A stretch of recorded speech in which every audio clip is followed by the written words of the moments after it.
இன்றைய தினம் திடீரென ஒரு அறிவிப்பை மீண்டும் விடுத்திருக்கிறது பாலஸ்தீன விடுதலை அமைப்பு. அந்த அறிவிப்பு நேற்றைய தினம் அவர்கள் வெளியிட்ட அறிவிப்போடு ஒருங்கிணைந்து வரக்கூடிய ஒரு அறிவிப்பாக இருக்கிறது. அது என்ன அறிவிப்பு என்று சொன்னால், ஒப்புக்கொள்ளப்பட்ட கால நிலவரத்திற்கு முன்பதாகவே இஸ்ரேலிய பணைய கைதிகளை நாங்கள் விடுவிப்பதற்கு தயார் என்று பாலஸ்தீன விடுதலை அமைப்பு சொல்லியிருக்கிறது. அந்த அடிப்படையில் தான் வியாழக்கிழமை 4 பேருடைய பாடி ஜனாசாக்களை இஸ்ரேலுக்கு ஒப்படைக்கிறது பாலஸ்தீன விடுதலை அமைப்பு.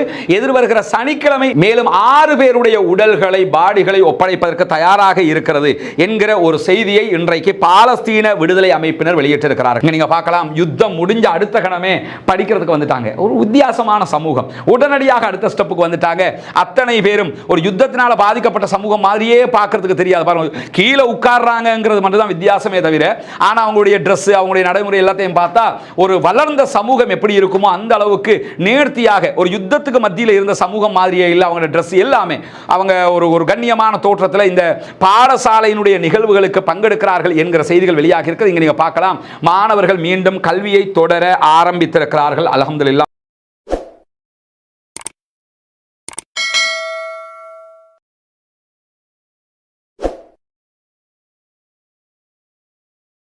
அன்பிற்கினிய சகோதர சகோதரிகளே, நம் அனைவர் மீதும் ஏக இறைவனுடைய அமைதியும் கருணையும் உண்டாகட்டுமாக என்கிற உயரிய பிரார்த்தனைகளோடு 32வது நாளாக காசாவினுடைய அமைதி ஒப்பந்தத்தில் என்னவெல்லாம் நடக்கிறது என்கிற செய்திகளைத்தான் நாம் இன்றைக்கும் பார்க்க இருக்கிறோம். இன்றைக்கு 32வது நாள் அமைதி ஒப்பந்தமாக இருந்தாலும் யுத்தம் ஆரம்பிக்கப்பட்டு 502வது நாளாக இன்றைய நாள் இருக்கிறது. இந்த நிலையில் நிறைய மாற்றத்திற்குரிய தகவல்கள் இன்றைக்கும் வெளியிடப்பட்டிருக்கிறது. குறிப்பாக ஈரான் ஒரு பயங்கரமான எச்சரிக்கையை மீண்டும் இஸ்ரேலுக்கு விடுத்திருக்கிறது என்கிற செய்திகளும் வெளியாகி இருக்கிறது. அவை என்னவெல்லாம் விடுக்கப்பட்டிருக்கின்றன என்பதை விரிவாக பார்ப்பதற்கு முன்பதாக இன்றைக்கு வெளியாகி இருக்கக்கூடிய மிக முக்கியமான செய்திகளில் துல்கரேம் பகுதிகளில் இருக்கக்கூடிய பாலஸ்தீன மக்களுடைய வீடுகளை உடைத்துக் கொண்டிருக்கிறது இஸ்ரேலிய ஆக்கிரமிப்பு ராணுவம் என்கிற செய்திகள் இன்றைக்கு லைவ் டெலிகாஸ்டாக பிரேக்கிங் நியூஸாக அல் ஜசீராவினுடைய அரபி மற்றும் ஆங்கில செய்தி சேனல்களில் வெளிவரக்கூடிய காட்சிகளை நீங்க போய் பார்க்க முடியும்.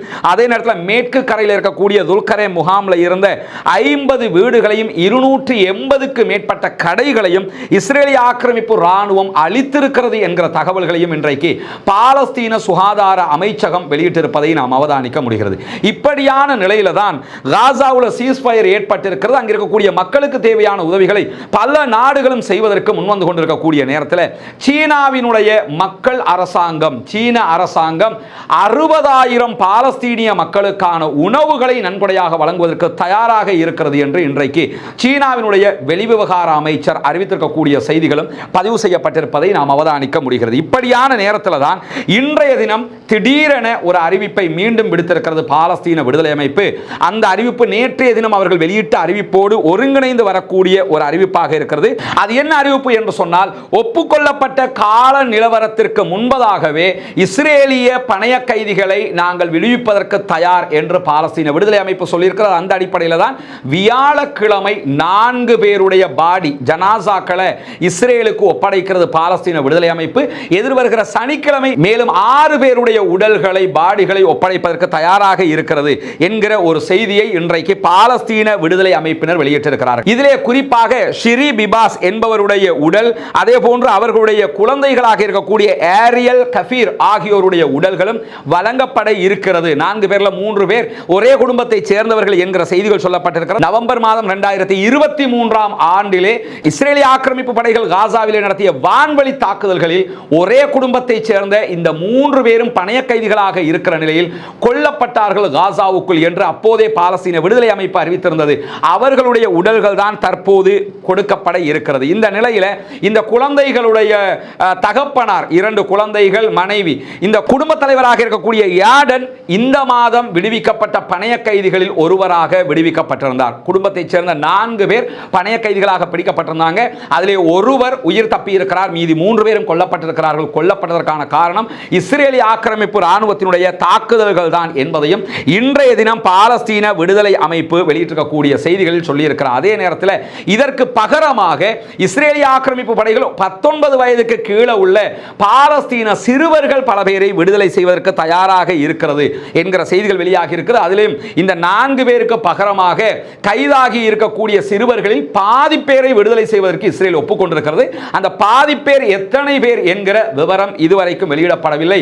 அது மட்டுமல்லாமல் எத்தனை பேர் அவங்க கைது பண்ணி வச்சிருக்கிறாங்க என்கிறதையும் வெளியிட முடியாது என்று இஸ்ரேல் தொடர்ந்து வலியுறுத்தி வருகிறது.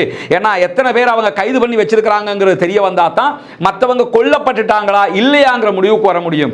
கட்டிட இடுபாடுகளுக்குள்ள சில நேரம் கொல்லப்பட்டிருக்கலாம், ஷஹீதாகி இருக்கலாம், சில நேரங்களில் கைதிகளாக சிறைகளில் இருக்கலாம். கைதிகளாக யார் இருக்கிறாங்கன்னு தெரிஞ்சா தான் மற்றவங்க கொல்லப்பட்டிருக்காங்கிற முடிவுக்கு வர முடியும். அதற்கு வர முடியாத ஒரு இக்கட்டை இஸ்ரேல் தொடர்ந்து பாலஸ்தீன மக்களுக்கு உண்டாக்கி கொண்டிருக்கிறது என்கிற செய்திகளும் இன்றைக்கு வெளியாகி இருக்கக்கூடிய நேரத்தில் பாலஸ்தீன விடுதலை அமைப்பினுடைய காசாவுக்கான தலைவராக செயல்படக்கூடிய ஹலீல் அல் ஹையா அவர்கள் இன்றைக்கு வெளியிட்டிருக்கக்கூடிய அறிக்கையில் எதிர்வருகிற சனிக்கிழமை மேலும் 6 பேரை நாங்கள் விடுதலை செய்ய இருக்கிறோம். அவர்களில் ஹிஷாம் அல் சயீத் என்கிறவரும் அவேரா மெஸ்கிட் என்கிறவரும் இருக்கிறார் என்கிற செய்திகள் சொல்லப்பட்டிருக்கு. ஹிஷாம் அல் சயீத் என்பவர் அவர் பேச்சு அரபு பேர்ல இருப்பார், இஸ்லாமியர் கிடையாது. அவரும் இஸ்ரேலை சேர்ந்தவர். பலவந்தமாக காசாவில் இடம் பிடித்து ஆக்கிரமிக்க முனைந்த நேரத்தில் இந்த 2 பேரையும் 2014 ஒருவரையும் 2015 ஆண்டில் ஒருவரையும் பாலஸ்தீன விடுதலை அமைப்பு கைது பண்ணி வச்சிருந்தது. யோசிச்சு பாருங்க, 2014 2015 கைது செய்யப்பட்டவங்க 2025 விடுதலை செய்யப்படுகிறார்கள். 10 ஆண்டுகள் காசாவில் இவங்க 2 பேரும் சிறை கைதிகளாக இருந்திருக்கிறார்கள். இவ்வளவு யுத்தம் நடந்தும் இவர்களுடைய உயிர் பாதுகாக்கப்பட்டிருக்கிறது. அந்த 2 பேரும் தற்போது சனிக்கிழமை அன்று 6 பாடிகளோடு விடுதலை செய்யப்பட இருக்கிறார்கள். 6 பேர் ஜனாசாக்களாக கொடுக்கப்படுவார்கள், 2 பேர் இப்படி உயிரோடு கொடுக்கப்படுவார்கள் என்கிற செய்திகள் இன்றைக்கு வெளியாகி இருக்கிற தகவல்களில் மிக முக்கியமானவையாக கருதப்படுகிறது. இந்த நிலையில தான் காசாவுக்கு வெளியில ரஃபா பார்டர்ல நிற்கக்கூடிய லாரிகளை தான் பார்க்குறீங்க. தற்காலிக வீடுகள் செய்யப்பட்டு லாரிகளில் ஏற்றப்பட்டிருக்கு. ஒரு லாரியில ஒரு வீட்டை கொண்டு வர முடியும். இந்த மாதிரியான வீடுகள் இன்றைக்கு சொற்பமாக 100க்கு உள்ள இருக்கக்கூடிய வீடுகளை உள்ள கொண்டு போகிறதுக்கு இஸ்ரேல் ஆக்கிரமிப்பு ராணுவம் அனுமதி வழங்கி இருக்கிறது. அந்த மாதிரியான வீடுகள் உள்ளே கொண்டு போகப்பட்டிருக்கிறது. நிறைய வெஹிக்கிள்ஸ் வெளியில புல்டோசர்கள் நிறுத்தப்பட்டிருக்கிறது. உள்ளே இருக்கக்கூடிய அந்த தாக்குதலில் பாதிக்கப்பட்ட இடங்களை துப்புரவு பண்ணுவதற்காக இதையும் 100க்குட்பட்ட புல்டோசர்கள் உள்ளே செல்வதற்கு அனுமதிக்கப்பட்டிருக்கு. இன்னும் நிறைய அனுமதிகள் கொடுக்கப்பட வேண்டும் என்கிற கோரிக்கைகள் விடுக்கப்பட்டு கொண்டே இருக்கிறது. காசாவினுடைய தேவை அதிகமாக இருந்தாலும் உள்ளே செல்லுகிற அந்த பொருட்கள் மிக குறைவாக இருக்கிறது என்பதுதான் மிகப்பெரிய குற்றச்சாட்டாக பாலஸ்தீன விடுதலை அமைப்பால் முன்வைக்கப்படுகிறது. இந்த நிலையில் அசோசியேட்டட் பிரஸ் நியூஸ் இன்றைக்கு வெளியிட்டிருக்கக்கூடிய மிக முக்கியமான ஒரு செய்தியில காசாவில் நடத்தப்பட்ட யுத்தத்தில் AI தொழில்நுட்பம் பயன்படுத்தப்பட்டிருக்கிறது. AI தொழில்நுட்பத்தை பயன்படுத்தி தவறான முடிவுகள் எடுத்து பல பேர் கொல்லப்பட்டிருக்கிறார்கள் என்கிற குற்றச்சாட்டு பகிரங்கமாக முன்வைக்கப்பட்டிருக்கிறது. இஸ்ரேல் ஆக்கிரமிப்பு ராணுவத்தினுடைய அதிகாரிகளும் இதை ஒப்புக்கொண்டிருக்கிறார்கள் என்கிற செய்திகளையும் இன்னைக்கு நம்ம பார்க்க முடிகிறது. குறிப்பாக இந்த AI தொழில்நுட்பம் ஆர்டிஃபிஷியல் இன்டெலிஜென்ஸை பயன்படுத்தி என்ன செய்வாங்கன்னா சந்தேகத்துக்கிடமான பேச்சுக்கள் ஆர்டிஃபிஷியல் இன்டெலிஜென்ஸ் என்ன செய்யும்னா இவங்க பேசுறது கொஞ்சம் டவுட்டா இருக்குது அப்படின்னு சொல்லி அதை ஐடென்டிஃபை பண்ணிட்டுனா அவங்கள கொன்றுவாங்க. இந்த மாதிரி சந்தேகத்துக்கிடமான பேச்சுக்களையும் நடமாட்டங்களை யாராவது போறாங்களா வராங்களான்னு பார்ப்பாங்க. போறவர் யாரா இருந்தாலும் சரி அவர்களை அவர்கள் தாக்குவார்கள். AI பயன்படுத்தி தான் இப்படி தாக்கினார்கள். அதே போன்று AI தொழில்நுட்பத்தின் ஊடாக உளவுத்துறை தகவல்கள் கிடைக்கும். அதை பயன்படுத்தியும் அங்கே தாக்குதல்களை நடத்தி இருக்கிறார்கள். இடைமறி தகவல்களை பயன்படுத்தியும் தாக்குதல்கள், அதாவது பேசுகிற மொபைல் போனை ஒட்டு கேட்டு தாக்குதல் நடத்துவாங்க. இந்த மாதிரி தாக்குதல்களையும் நடத்தி இருக்கிறார்கள். இதற்கு AI தொழில்நுட்பம் பயன்படுத்தப்பட்டிருக்கிறது. குறிப்பாக மைக்ரோசாஃப்டினுடைய அசூர், ஓபன் AI விஸ்பர் ஆகிய அமைப்புகள் இதற்காக பயன்படுத்தப்பட்டிருக்கிறது என்கிற செய்திகள் இன்றைக்கு வெளியாகி இருக்கிற அதே நேரம் நடத்தப்பட்டிருக்கக்கூடிய விசாரணையில் AI தொழில்நுட்பம் சரியான இலக்குகளை தீர்மானிக்கவில்லை. தவறான தரவுகள் மூலமாக பல இளைஞர்கள் அப்பாவித்தனமாக கொல்லப்பட்டிருக்கிறார்கள் என்கிற செய்திகள் வெளியாகி இருக்கிறது. குறிப்பாக இஸ்ரேலுடைய ஒரு உளவுத்துறை அதிகாரியை ஆதாரம் காட்டி இன்றைக்கு அசோசியேட்டட் பிரஸ் வெளியிட்டிருக்கக்கூடிய அறிக்கையில் என்ன சொல்றாங்கன்னு சொன்னா இஸ்ரேலுடைய ராணுவத்தின் அமைப்பு AI தொழில்நுட்பத்தை பயன்படுத்தி நடத்திய தாக்குதல்களில் அட்வான்ஸ் லெவல் அளவுக்கு +2 மாதிரி உயர்நிலை பள்ளிகளில் படிக்கக்கூடிய மாணவர்களை கூட பாலஸ்தீன விடுதலை ராணுவமாக அது காட்சிப்படுத்தி இருக்கிறது. அதனால தான் நிறைய மாணவர்கள் 20,000க்கும் மேற்பட்ட மாணவர்கள் கொல்லப்பட்டாங்க, ஷஹீதானாங்க இந்த தாக்குதலில். இந்த தாக்குதலுக்கு கொல்லப்பட்டதற்கான காரணம் யாரை கண்டாலும் அவங்கள பாலஸ்தீன விடுதலை ராணுவமாக AI சித்தரித்து விடுகிறது.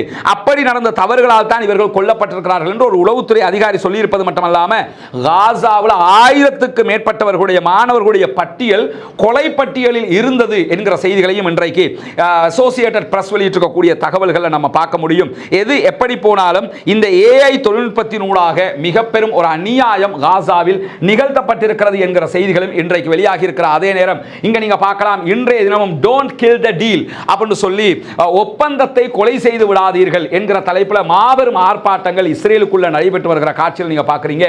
எக்காரணம் கொண்டு மீண்டும் ஒரு யுத்தத்திற்கு போய்விடக்கூடாது, யுத்தம் இல்லாமல் சமாதானமாகத்தான் இரண்டு நாடுகளும் இருக்க வேண்டும் என்று இஸ்ரேலிய பொதுமக்களை ஆர்ப்பாட்டத்தில் குதித்திருக்கிற அதே நேரம் மீண்டும் கல்விக்கான தேடலை ஆரம்பித்திருக்கிறது காசாவினுடைய கல்வி சமூகம். இங்க நீங்க பார்க்கலாம், யுத்தம் முடிஞ்ச அடுத்த கணமே படிக்கிறதுக்கு வந்துட்டாங்க. ஒரு வித்தியாசமான சமூகம். உடனடியாக அடுத்த ஸ்டெப்புக்கு வந்துட்டாங்க.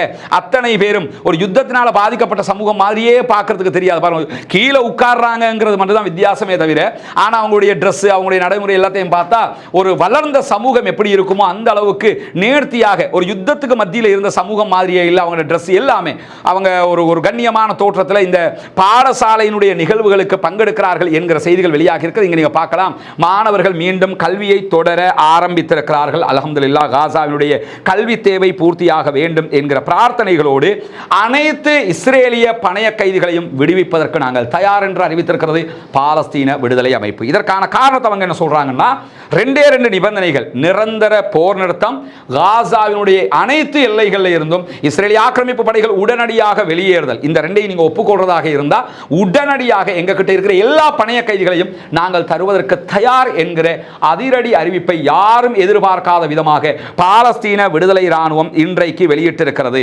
இந்த அறிவிப்பு மிக பெரும் வரவேற்பை உண்டாக்கி இருக்கிறது. நிரந்தர யுத்த நிறுத்தம்ங்கிற வேர்டை கேட்கிறாங்கன்னு சொன்னா, பெர்மனன்ட் சீஸ் ஃபயர்ன்றாலே என்னன்னா அடுத்ததாக தனிநாடு என்கிற ஸ்டெப்புக்கு தான் போகும். அதனால தான் அவங்க அந்த வேர்டை கேட்குறாங்க. நிரந்தர யுத்த நிறுத்தம்ங்கிறத டிக்ளேர் பண்ணிருங்க.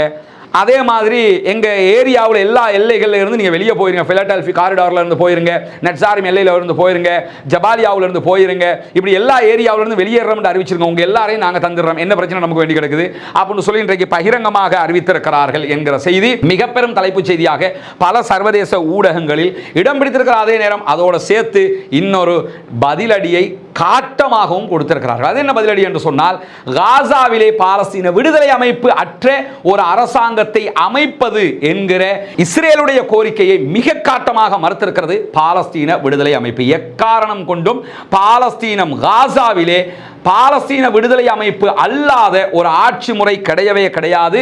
அத்தோடு நாங்கள் ஆயுதத்தை களையணும், நிராயுதபாணிகளை ஆகணும் என்று சொல்லி இஸ்ரேல் கேட்டுக்கிட்டு இருக்கிறாங்க. அது நடக்கவே நடக்காது. இது எங்க நாடு, எங்க நாட்டுடைய ராணுவம்.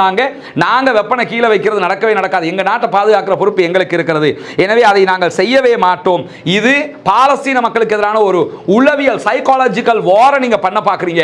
அதுக்கெல்லாம் நாங்க அசைற ஆக்கள் கிடையாது. இவ்வளவு பெரிய வார் பண்ணியே நாங்க சைக்காலஜிக்கலா பாதிக்கப்படல. சைக்காலஜிக்கல் வார் பண்றதுனால மட்டும் நாங்க பாதிக்கப்பட்டுருவோமா அப்படின்னு சொல்லி அறிக்கையை விடுத்து, எக்காரணம் கொண்டும் ஆயுதங்களை கீழே வைக்க மாட்டோம், எங்கள் நாட்டை நாங்கள் பாதுகாப்போம் என்று அறிவித்திருக்கிறது பாலஸ்தீன விடுதலை அமைப்பு என்கிற செய்திகளும் இன்றைக்கு வெளியாகி இருக்கிற அதே நேரம் இஸ்ரேலுடைய எதிர்க்கட்சி தலைவர் யாயிர் லாபிட் வெளியிட்டிருக்கக்கூடிய அறிக்கையில் என்ன சொல்றாருன்னு சொன்னா, இஸ்ரேலிய அரசாங்கம் தொடர்ந்து பாலஸ்தீன விடுதலை அமைப்பு ஆயுதங்களை கீழே வைக்கணும், நீங்க ஆட்சியை கையில் எடுக்க கூடாது என்றெல்லாம் திரும்ப திரும்ப சொல்லிக்கிட்டு இருந்தீங்கன்னா அவங்க எக்காரணம் கொண்டும் சமாதானத்துக்கு வரமாட்டாங்க. இது தேவையில்லாத பிரச்சனை. எனவே இந்த குற்றச்சாட்டுக்களை, இந்த கோரிக்கைகளை ஒருபோதும் முன்வைத்து இந்த சமாதான உடன்படிக்கையை கெடுத்துறாதீங்க என்று சொல்லி அரசாங்கத்திற்கு அவர் ஒரு கோரிக்கையை முன்வைத்திருக்கக்கூடிய நேரத்தில் இன்றைக்கு ஒரு மிக நீண்ட கலந்துரையாடல் அல் ஜசீராவினுடைய ஆங்கில பதிப்பிலே நடைபெற்றுக் கொண்டிருந்தது. அதிலே பேசிய மர்வான் பிஷாரா மிகச்சிறந்த ஒரு ஆய்வாளர், இந்த புவியியல் ரீதியாக, இந்த அரசியல் ரீதியாக, யுத்தங்கள் தொடர்பாக அவர் பேசும்போது என்ன சொல்றாருன்னா, இஸ்ரேலுக்கு மிக பெரும் பலம் இருக்கிறது, ராணுவ பலம் இருக்கிறது, ஆயுத பலம் இருக்கிறது, பண பலம் இருக்கிறது. எல்லா பலமும் இருந்தாலும் அவர்களால் பாலஸ்தீன விடுதலை அமைப்பை தோற்கடிக்க முடியாது. அதற்குரிய பலம் அவர்களிடத்தில் இல்லை என்பதை அவர்கள் ஒப்புக்கொண்டுதான் ஆக வேண்டும் என்கிற செய்தியையும் அவர் சொல்லியிருப்பதை நாம் அவதானிக்க முடிகிறது. அதே நேரத்தில் ஜெருசலம்ல தன்னுடைய நாட்டுக்கான தூதுவர் ஆலயத்தை ஆரம்பிப்பதற்கான அமைச்சரவை அங்கீகாரம் கிடைத்திருக்கிறது என்று பிஜி நாடு இன்றைக்கு அறிவித்திருக்கிறது. பிஜி தீவுகள் என்ன அறிவிச்சிருக்கிறாங்கன்னு சொன்னா, ஜெருசலம்ல இஸ்ரேலுக்கான பிஜி நாட்டினுடைய தூதுவர் ஆலயத்தை நாங்கள் அமைக்கிறதுக்கு தயாராக இருக்கிறோம் என்று அறிவித்திருக்கிறார்கள். உடனடியாக பாலஸ்தீன ஃபத்தாஹ் அமைப்பினுடைய அரசாங்கம் அரசாங்கம், வெஸ்ட் பேங்கினுடைய அரசாங்கமும் இதை கண்டித்திருக்கிறது. அதே போன்று பாலஸ்தீன விடுதலை அமைப்பும் இதை கண்டித்திருக்கிறார்கள். நீங்கள் சர்வதேச சட்ட விதிகளை மீறக்கூடாது, மீறி எக்காரணம் கொண்டும் இஸ்ரேலோடு இப்படியான தொடர்புகளை மேற்கொண்டு ஜெருசலத்திலே தூதுவர் ஆலயம் அமைக்கிற வேலையை செய்யக்கூடாது என்று சொல்லியிருக்கிறார்கள். ஆல்ரெடி ஜெருசலத்தில் America, Guatemala, Honduras, Kosovo, Papua New Guinea, Paraguay ஆகிய நாடுகள் அங்கே தூதுவர் ஆலயங்களை அமைத்திருக்கிறார்கள்.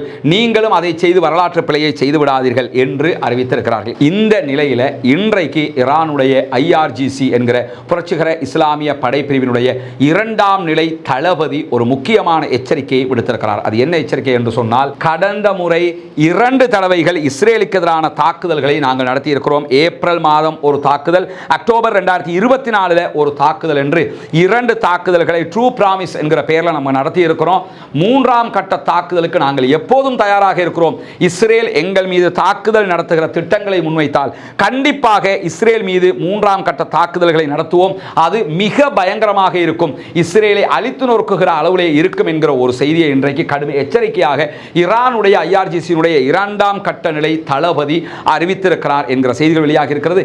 இது தொடர்பான தனியான ஈரான் என்ன எச்சரிக்கை சொல்கிறது, ஈரான் எப்படி இதை எதிர்கொள்ள போகிறது, ஈரான் எதிர்கொள்வதற்கான தயார் நிலையில் இருக்கிறதா, இதற்கு உதவியாக யாரெல்லாம் வரப்போகிறார்கள் என்பது தொடர்பான தனியான ஒரு வீடியோ நாளை தினம் நம்முடைய ரஸ்மின் மயசி அப்டேட்ஸ் என்கிற சேனலில் வெளியாக இருக்கிறது. மறக்காமல் அதையும் ஃபாலோ பண்ணுங்கள். அதை சப்ஸ்கிரைப் செய்ய சகோதரர்கள் சப்ஸ்கிரைப் செய்து கொண்டு நாளை அந்த வீடியோவையும் நீங்கள் பார்த்துக் கொள்ள முடியும் என்கிற கோரிக்கைகளோடு பாலஸ்தீனம் வெற்றி பெற வேண்டும், பாலஸ்தீனம் சுதந்திரம் அடைய வேண்டும், பாலஸ்தீன மக்கள் நம்மை போன்ற நிம்மதியானவர்களாக மாற வேண்டும் என்கிற உயரிய பிரார்த்தனைகளோடு பாலஸ்தீன மக்களுக்காக ஜனநாயக ரீதியாக குரல் எழுப்புவோமாக. வாஹ்ரதவானா அல்ஹம்துலில்லாஹி ரப்பில் ஆலமீன்.